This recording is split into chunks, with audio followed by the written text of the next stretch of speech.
All right, so let's start. Let's go to AEW last night. Did you watch Dynamite, Konnan? Of course.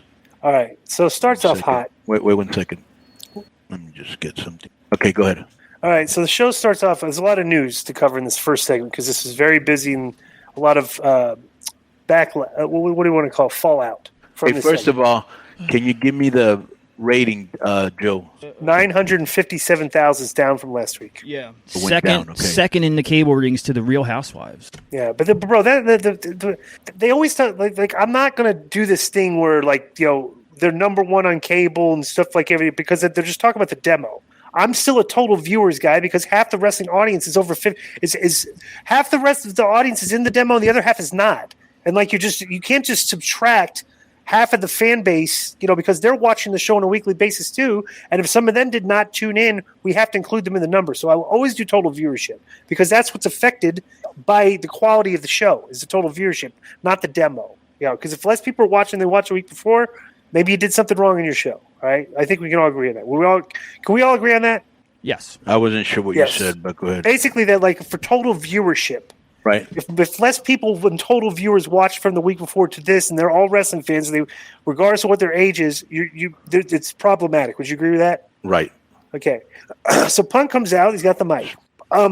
It's very interesting. But before we go into this, there was a thing that a lot of clips are popping up on some past clips of Punk, where Hunter was basically talking about. He had him in the ring. He was talking about you just want to be, you want to change WWE. He goes, well, half the people here like WWE. He goes, your idea of changing WWE meaning as long as I'm on top, everything's fine. Yeah. So he was saying so he's cut that promo on Punk, right? All right. So Punk comes out, and I'm sorry. I just right off the bat, this guy wants to be the top guy in the business. Just very underwhelming with how he dresses. He's got jeans, he got a cut off. He's not really that built. He doesn't have a lot of muscle mass. He just he when he comes out, he looks like a guy with tattoos. Do you agree with that, or am I? Yeah. Well, here's a problem. There's a couple things. I 100% agree with that, but we've got two problems here. Punk is one of the first guys that started that. Let's just dress down with Samoa Joe and all those guys. Mm-hmm. So people are used to seeing him like that. Right. Plus, when you get the type of reaction he has, you can't really say. Mm-hmm. Would he look better dressed up? Would he look more like a star? 1,000%. Right. Okay, so he comes out. Punk said he tried to put his tough guy game face on, but the fans ruined him by making him smile. He said he doesn't have the prettiest smile, but he does have the prettiest belt. Said there was someone from that area that he wanted a challenge to a rematch. Punk sat down and laid the belt in front of him. Punk said if Hangman Page wants his rematch, he has it on the spot. The broadcast team questioned if Punk was cleared and whether Page was in the building. Page didn't come out. Punk tapped on the mic. Punk stood up and said, that's not cowboy, that's coward. So a little bit of advice is that the public apology needs to be as loud as a disrespect. He said that anyone else who's a problem should come on down because everyone wants to be champ until it's time to do champ. Okay, just remember that portion of the promo that I cut because that's separate from the next promo that he's going to cut because I'll explain everything. Well, do you want me to go over the? No, we're going to go afterwards. Okay. I should just what he said right there about Page. Put that to the side. Okay. Punk said he knows that Jon Moxley has a lot of fans and he might be number one in the heart of fans, but he's not number one in AEW because he's a true champion. Punk said Moxley has always been number two. There were some boos and gasps in the crowd, and Punk told the crowd to stop him when he's telling lies. Punk said Moxley's the third best guy in his own group, and that seems to be a recurring theme in his career. Punk said that doesn't make Moxley a bad guy. Punk said he's willing to test himself against Moxley, but Moxley isn't willing to test himself against him. Punk said Moxley's buddy Eddie is the third best Eddie he's ever been in the ring with, and the second best Kingston he's ever shared a locker room with. These people aren't number one into anything, Punk said. Tell me when I'm telling lies. A CM Punk chant broke out. Punk said he's missed the fans and had yet to defend the title. Punk said he's looking forward to test himself and his foot against Jon Moxley at All Out. Punk said Moxley won't even be the first guy named John who'll beat him in Chicago, who will beat in Chicago for a championship.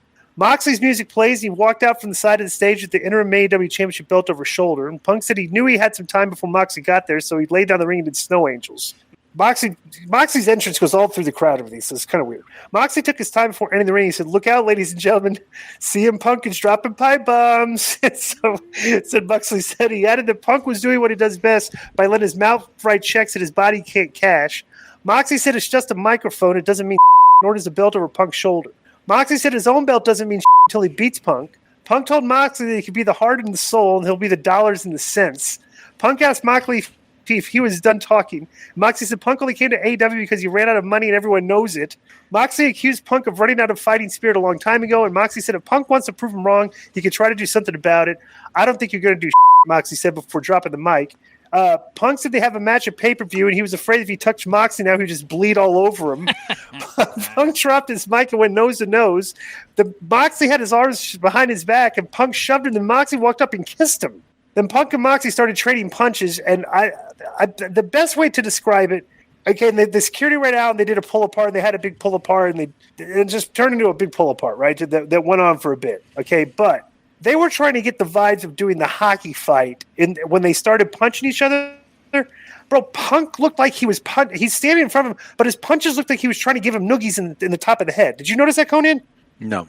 Okay, if you get a chance to watch it, awkward. Yeah, this was not a good not good brawling on their part, right? But this is a very okay. So let's go back to the beginning of the promo. Meltzer and Alvarez were talking. Punk went into business for himself on this Adam Page stuff that he wasn't supposed. Nobody knew he was going to say that. Bro, you're basically calling a guy out. It's not booked that way, and the guy doesn't come out because it's not. This isn't booked. Yeah, he can't come out. So he totally buried the guy. Right now, he says in this, Punk said this. He said a little bit of advice after he does this. He said that the public apology needs to be as loud as the disrespect. And he said that anyone else who has a problem should come on down because everyone wants to be the champion until it's time to do champ. Okay. Now, when they had a promo exchange leading up to their match, Konnan, him and Adam Page, Page said something to Punk. I have it if you want to just listen to it. You want to listen to it, Konnan? It's like a minute and a half. Yeah. Okay, let's hear it. But we don't know if this is exactly what it was. This is people assuming this is what triggered it. Okay, but I've also heard, and I got a source or two myself, that there was problems with this, that it wasn't cleared with Punk. He didn't appreciate it, and they had like a meeting about it with Tony Khan, where right. So here it is. Okay, so play this, because this is what I'm thinking he's talking about when he says the receipt. The apology has to be as loud as the disrespect. He's calling him out on it. Say about you, the more I realize it's exactly what you would do. And I don't think fighting your hatred, your pettiness, your cowardice with more of the same, I don't think it's the right thing to do. But I will tell you face to face, man to man, how I feel about you. I don't hate you. I almost pity you. And I have no respect for you and what you've done since you've gotten here. You want this AEW World Championship. You want it. I don't think you understand what it means to be a champion after all these years. I don't think you get it because it's not just about what happens in this ring. It's what happens when that red light turns off. What happens when you go back through the curtain, those small, quiet moments when you think no one's watching. That's what makes a champion. You talk a big game about workers' rights, yeah? Well, you've shown the exact opposite since you've gotten here.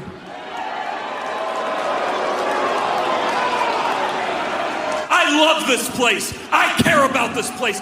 This is my home. And this Sunday at Double or Nothing, I will not be defending this championship against you. No, for the first time in my life, I will be defending all elite wrestling from you.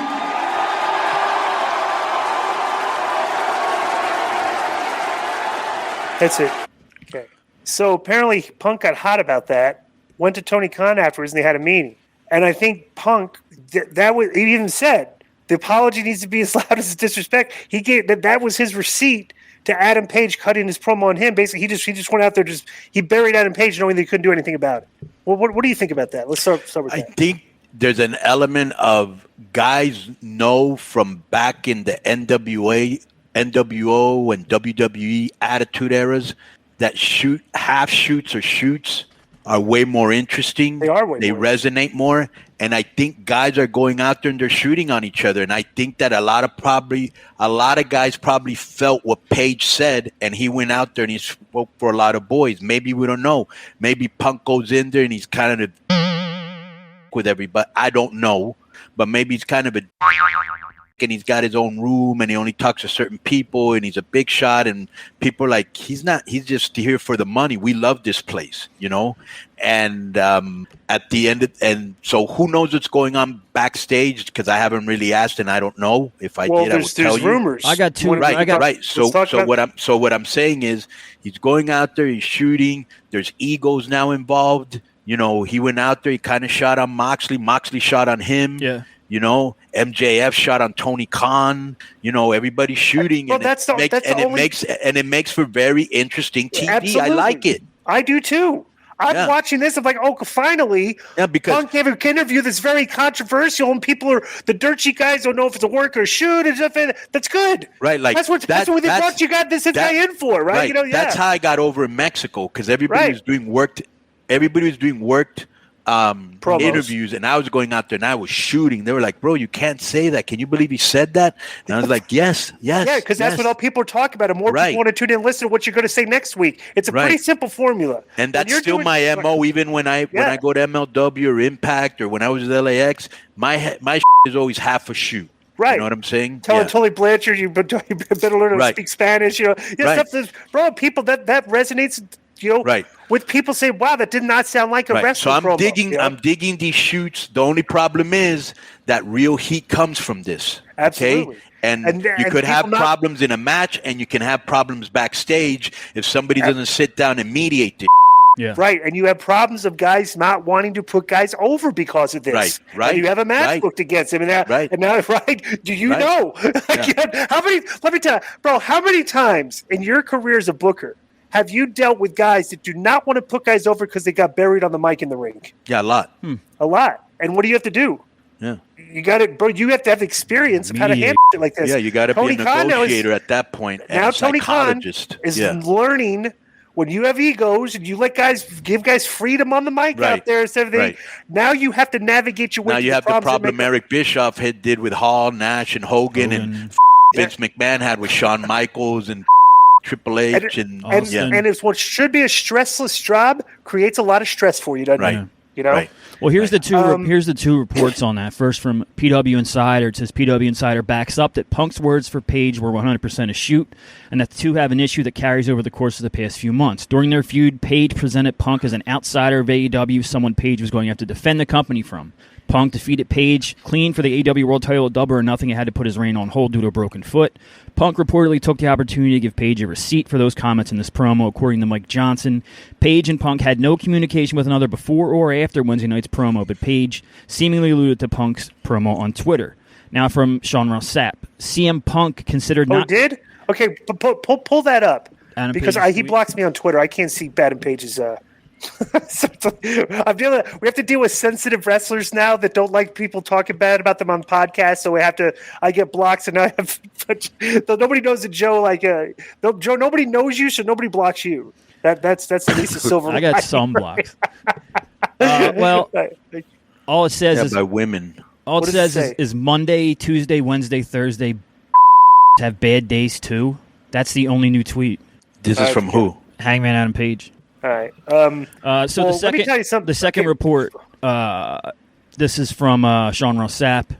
CM Punk considered not showing up to the August 17th, 2022 edition of AEW Dynamite and considered leaving AEW. Sources familiar with the situation claim that CM Punk has often verbally expressed his displeasure, including recently so blatantly that they thought he might end up quitting the company.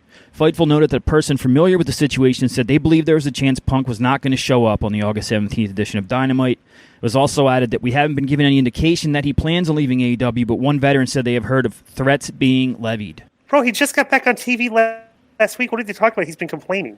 What's he been complaining about? Well, I think they're also talking about that issue in the spring with Page, where they had to have a meeting over that promo. All right. Well, let me bring up a great point, bro. As a booker, okay. Then there's a match next week. Bro, Adam Page has to address that. I mean, he just got buried. Yeah, he got totally buried. So as a booker. What does Page come out and say now? Another thing I heard.